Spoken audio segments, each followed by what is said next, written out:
Pemirsa Komisi Pemilihan Umum KPU Provinsi Bali resmi menetapkan dua pasangan calon atau paslon gubernur dan wakil gubernur Bali yang akan mengikuti Pilkada Bali pada tanggal 27 November 2024. Kedua paslon tersebut yaitu Wayan Koster, Inyoman Giri Praste atau Koster Giri, dan Made Mulyawan Arya atau D Gajah, Iputu Agus Suratnyana Mulia Pas.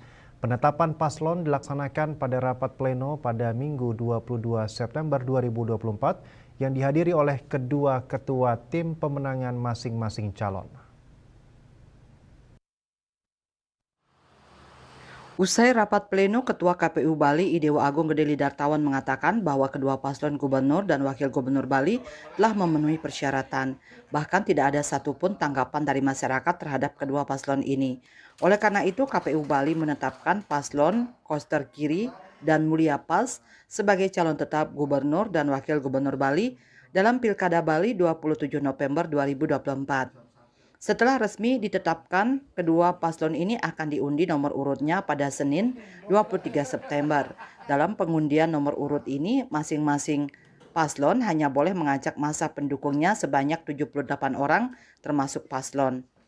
Pada pengundian nomor urut ini juga akan dilakukan penandatanganan deklarasi kampanye damai oleh masing-masing paslon. Kita cermati semua, kemarin kita sudah umumkan di masyarakat, di Provinsi Bali tidak ada satupun tanggapan masyarakat terhadap dua kandidat pasangan calon. Dengan demikian maka tadi kita sudah tetapkan kedua pasangan calon untuk pemilihan gubernur dan wakil gubernur Bali tahun 2024 ini dinyatakan memenuhi syarat semua dan kita sudah tetapkan.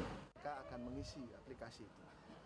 Usai penetapan paslon peserta Pilgub 2024, KPU Bali juga melaksanakan rapat koordinasi terkait pembahasan pembatasan dana kampanye dan kebijakan kampanye dalam pemilihan gubernur dan wakil gubernur tahun 2024 yang diikuti tim pemenangan kedua paslon.